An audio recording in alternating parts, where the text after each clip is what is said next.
For many years.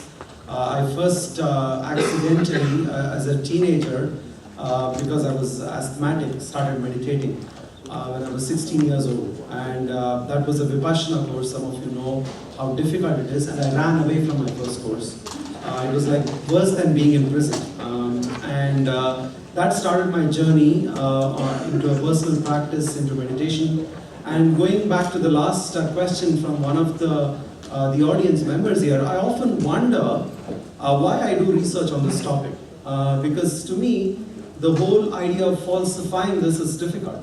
Because I've seen from a sample size of 1, it does do wonders. But then as a researcher, you have to put this hat on where you have to falsify this, right? So that's been a constant tension for me. Doing research on this topic, it's always been difficult to be objective, that you have to be as a scientist. Today I'm going to wear a bit of the scientist hat, but I do have my practitioner hat, which is a little bit, if you ask me in my weak moments, I would not put on my scientific hat. But today I'm putting on my scientific hat. So this is research that we've been doing over the last 5 to 6 years. This particular data is actually quite old. It's again latest in the sense of the academic span of time. Latest means anywhere from a decade to 2 decades. So in terms of how quickly data gets published. And as the President earlier remarked about medicine and all of these other disciplines adopting these insights, very often the social sciences we are somewhat behind, and in management and business schools we are far behind. There is a lot of resistance to these kinds of topics in this field. Hopefully that will change. This is hopefully the beginning of that change. So always good to start with William James, any research you do in psychology. So a wonderful quote from a talk to teachers in the 1890s. The possession of such a steady faculty of attention is unquestionably a great boon. Those who have it can work more rapidly and with less nervous wear and tear. I'm inclined to think that no one who is without it naturally can, by any amount of drill or discipline, attain it in a very high degree. He was talking about attention, and William James had no idea that you could look into people's brains. He had no idea that attention could be trained. 100 years, 120 years after this, we know that that's not true. Attention can be trained. There are reliable markers of attention. The labs at UC Davis, the Shamatha Project, the labs at Wisconsin-Madison, very clearly demonstrates in studies with monks, in studies with lay people who practice over long periods of time, there are remarkable changes in people's levels of attention with training. And there are signature neural signals that tell you that people's attentions have changed. It's not a self-report, as one of them was saying. It's self-report measures are notoriously prone to errors. So these are neural signals, and they show that there are signatures of greater attention. So William James was wrong, but he was right that people who possess it can do better in their lives. So the question now is, how does this translate into the workplace, right? Are there actual benefits to having better attention? Now, I'm preaching to the choir here, but I had prepared these slides before I knew what the others were saying. So I have to go with some momentum. So I'm going to go along with my slides. So this is an experiment that was done by Dan Simmons at Harvard. And this is the same people who had the invisible gorilla. Some of you know this, the gorilla that goes across the room and you don't see it. This is another experiment, and you're going to just quickly see what our minds really are made of and how inattentive our minds can be. And yet an experiment by psychologists Dan Simons and Chris Chabris at Harvard reveals that our brains actually process very little of what comes in through the eyes. In this experiment, the subject comes up to a counter, and a first experimenter hands them a consent form. As soon as they finish signing the consent form, they hand it back to the first experimenter, who then takes the... And I've done this in a class where I was playing this video, and as the video was playing, I went back stage and I changed my t-shirt, and my class didn't notice that I changed. So our minds are wandering, right? And this is the study that Rasmus actually alluded to earlier, a large-scale study with millions of data points done by Matt Killingsworth at Harvard. A wonderful app and a very, very simple study. It's called trackyourhappiness.org. It still works. It's an iPhone app as well. So it's a very simple study which asks people, well, what are you doing right now? Is your mind wandering, and how happy are you right now? So some of you might think mind wandering is a good thing. In fact, there is some suggestion that in order for you to be creative, your mind should wander, right? If your minds don't wander, then where is all of that creativity going to come from? Could be a counter argument, right? But what they found here is quite startling, which is a wandering mind is an unhappy mind. So your mind could be all over the place, but it's not good for you. You're not subjectively experiencing a sense of well-being when your mind is wandering. So attention is a good thing, and now the question is attention a good thing for organizations? Is it good for us to train people to be more attentive at the workplace? Again, I'm preaching to the choir, but we know this. So what is the relationship between mindfulness and mind wandering? So a recent paper by Jonathan Schooler, who's one of the people who started studying mind wandering, finds that a short mindfulness induction, even an 8-minute mindfulness induction, can actually make your minds wander less.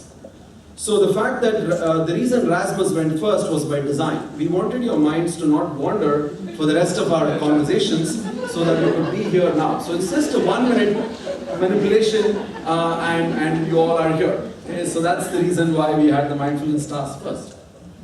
Again, we've heard about multitasking, we've heard about overloaded circuits. Again, is it a good thing for people to be multitasking? The answer is a clear no. There is some evidence, for example, Sophie Leroy, who's at Minnesota, finds that when people switch between tasks, it leaves what's called a task residue. People are still thinking about the task that they did before, and that actually interferes with their effective functioning in the task that follows. So as much as people think, it's one of those things like sleep. Another thing that people are very proud about is the fact that they don't sleep for 8 hours. It's like, oh, I can get by 4 hours of sleep. But whatever we know from cognitive neuroscience research, that's not true. People's naive beliefs that they can function with just 4 hours of sleep is wrong. In a similar way, people's naive beliefs that they can actually work, multitask, and get things done effectively is actually wrong as well. Okay? So can mindfulness actually, this is actually from Google, it's actually not a cartoon, it's a photograph. Can mindfulness positively affect performance? That's the primary research question that we started with. This is, by the way, how Lawrence speaks to his subordinates. The model that we tested here is this. So let me explain what the idea here is. This research has, by the way, evolved. So the whole idea of emotional intelligence into this model is new. So the design is very similar to the study that Jochen presented earlier, the second study. So this is, again, not an intervention. It's a measure of mindfulness. So we went to people. All of this data comes from India. It's about 286 dyads in India of managers and subordinates. Okay? So the managers fill in reports on employee performance, and the subordinates do self-report measures of their mindfulness, of how emotionally exhausted are they at work, and their levels of emotional intelligence. So these are all self-report measures. And performance is a supervisor reported measure. So that's the design here. And all of this is self-report. Unfortunately, we don't have interventions here. It would have been nice to have an intervention design, but it's not easy to get an intervention design. So if any of you in organizations want to help us get interventions data, please be our guests. This is the model we're trying to test. The idea is mindfulness will lead to better job performance, and the reason why this will happen is because it will lower emotional exhaustion. So mindfulness basically endows people with an ability to regulate themselves, and this regulating themselves will mean that they will perform better, and they will also be lower on emotional exhaustion. That's the general idea here. And what's the little box there of emotional intelligence doing here? The idea is that people who are already high on emotional intelligence will not benefit as much from mindfulness because they're already regulating themselves. Those who are low on emotional intelligence, these are the ones who are going to get the bang for the buck with mindfulness. So that's the underlying idea, and that's precisely what we found. Besides finding that mindfulness actually predicts performance, I'm not showing you the numbers here, but trust me on this, we would not get by peer review without showing the results as they should be shown. But mindfulness does lead to better performance, and the effect is indeed mediated, or in the statistical language mediated, or it occurs because it lowers emotional exhaustion. We find that as well. And we also find this curious pattern here, which is that for those who are high on emotional intelligence, mindfulness does not matter as much for job performance. Although the red line looks like it's inclining downwards, it's a very small slope. So it's not as though for people who are high on emotional intelligence, their performance goes down with mindfulness. That does not happen, thankfully. What happens though is for those who are low on emotional intelligence, being mindful actually really increases their performance at work. So what we are finding is, like in statistical sense, we call it an interaction, but there is an interaction between mindfulness and emotional intelligence that predicts performance. So and this is the nature of the statistical interaction. Okay? So here we know that mindfulness matters at the workplace. We've had a number of talks here that have alluded to the fact that mindfulness is helpful at the workplace. Now the question is, if mindfulness is such a great thing, why is there such a reluctance, or why is there such a slow kind of adoption? That's the question. The reason I asked the question of Lauren as well. Why aren't more organizations doing this? If you think of the world as a marketplace, if there is an opportunity that with mindfulness, people are going to perform better, the stock market should figure this out, right? Why aren't people figuring this out? Why isn't this happening? Actually, I think it's happening as we speak, thanks to Google Trends. If you look at the trend of mindfulness as a search term from 2005, there's been a steady increase in the number of times people have searched for the term mindfulness. And if you look at mindfulness at work, which is, I did this kind of crazily last night, almost nothing till 2011. 2012, people were just sleeping. Nobody was wondering about mindfulness at work. Suddenly, Lauren introduced mindfulness at work at Google. And there you go, that big spike. And then it's going above. And now Rasmus has joined him as well. And that's the spike, the second and the third spike there. So hopefully the time has come. For mindfulness to convert mindfulness into dollars, so the marketplace will reward organizations that adopt mindfulness, and that's the beginning right here. Thank you. Plastic too. It's my hobby. He's really checking his own name. He goes there. Thanks, Jay. So I was really interested in this insight that those people who are low on emotional intelligence benefit the most. I think intuitively it sounds right. I guess the question I would ask is, how are people evaluated to be high or low on emotional intelligence? And once, again, intuitively, those people who are low on emotional intelligence I would hypothesize, would presumably be the most resistant to mindfulness. So how to kind of navigate that? That's a great question. So in our current design, it is an individual difference. So it's a self-reported emotional intelligence. So it's obviously the fact that they were resistant was not picked up by the data. But perhaps you're right. So maybe you have to kind of take these people to the water and make them drink it. So it's not, you can't just leave them there. So people who are low on emotional intelligence perhaps are also going to be most resistant to engaging in these practices because they're going to find it the most difficult to do, right? Because sometimes it's not easy to engage in these practices. I've had some friends of mine, when I say close your eyes and focus on your breath, people say, where is it? What are you talking about? Right? So you perhaps are right. So there could be, when you take these people and put them through these interventions, maybe they'll be most resistant to it. So you have to get over that hurdle in order for them to see these benefits. So we need people like you stand on the podium and be the flag bearers for mindfulness programs. Question? Thank you to all the talkers, it's been very interesting. Coming from a more cynical view, just listening to everything, it seems, just for me as a listener, that it lacks construct definition. This whole thing just seems like a catch-all for just about anything that you want it to be. And it was interesting when you throw EI in there as well, because then you pretty much got all the catch-alls all in one. So I'm intrigued at theoretical level how much construct work's been done to actually separate this stuff out to something that's meaningful. A great question. A question that was asked last week at another forum as well. And I'm going to give a similar answer, which won't work with the research audience, but I think it will work with this audience. Which is, we don't have a definition for many constructs. So for example, as I was talking to Jochen, he pointed out, we really don't have a very good definition of, for example, leadership. We don't have a very good definition for cognition, for example.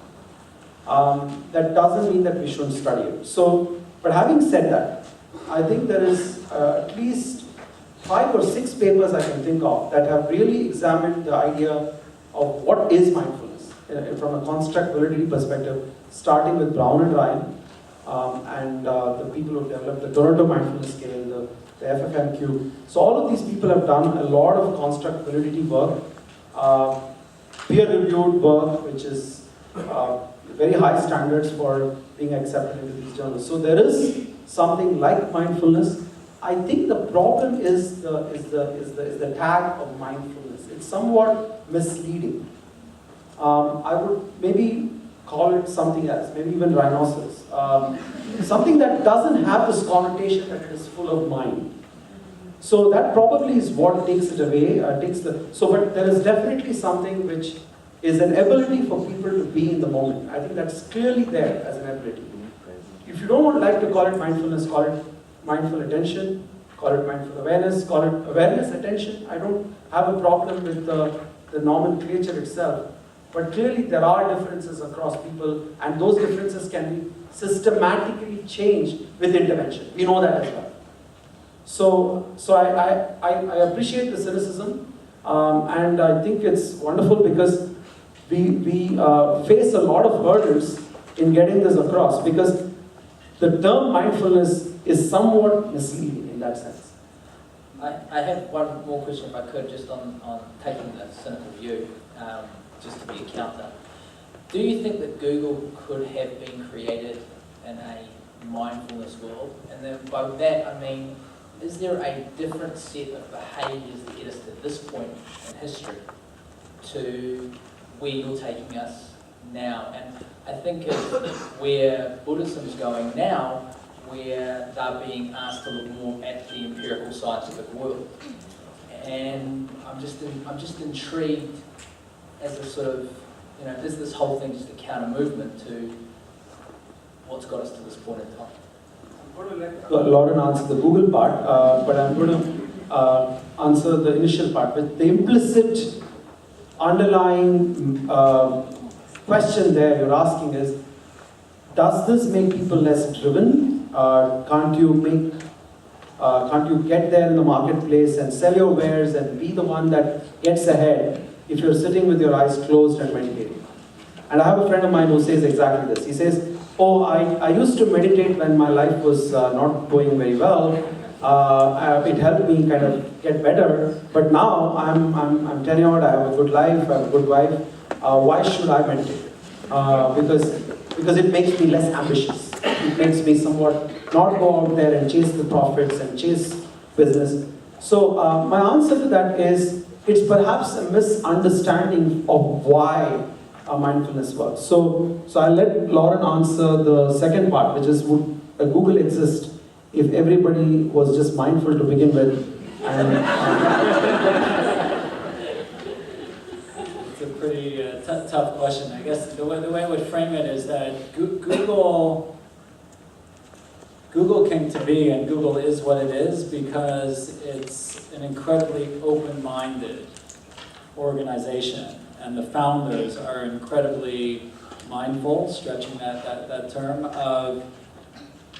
of different ways of thinking and different ways of approaching problems, and it's through that kind of beginner's mind, if you want to steal the Buddhist term, or non-judgmental mind, that lets ideas surface within Google that then go through the rigor of, a lot of data analysis.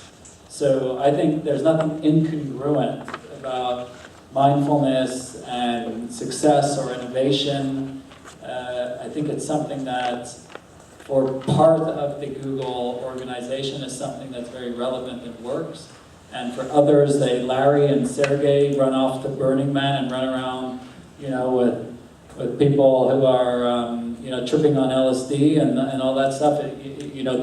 That's a dimension of being kind of open-minded. And so I think that's the recipe for what makes Google what it is, and has allowed mindfulness as one modality to blossom to some extent in parts of the organization. And just to add to that, the earlier reference to Wyke and Sutcliffe by President, I think that's appropriate. So before the whole Buddhist wave in mindfulness research, there was the term mindfulness in cognition as well. Langer had it, Wyke and Sutcliffe had it before the whole the Buddhist research has happened. So the sense of openness that comes with mindfulness, I think, is positive for organizations, and it benefits organizations without the whole latter part of the research that makes you a bit more cynical. So, I see a lot of hands going. We have a minute, so I guess quick one. Back to William James' definition of the faculty of attention. What research has been done to differentiate the impact of other practices like journaling, staring into a candle, martial arts? I mean, these are activities that can sharpen attention and focus. Are you going to do anything about that kind of research? It's a great question. So I was talking to a researcher from the US a couple of weeks ago, and she was telling me, are there other ways to induce mindfulness besides meditation? Is meditation the only way to make people more mindful? I don't think it is. I think there are many other ways to make people more mindful. As a researcher, I'm not that wedded to the idea that you should only use meditation to induce mindfulness. For example, one manipulation that she thinks will induce mindfulness is to ask people to think more concretely versus to think more abstractly. Will that make people more mindful? When you actually make people think more concretely, will it make people more mindful? I don't think that will do it. I think there are other, we don't know, I'm going to emphatically test that.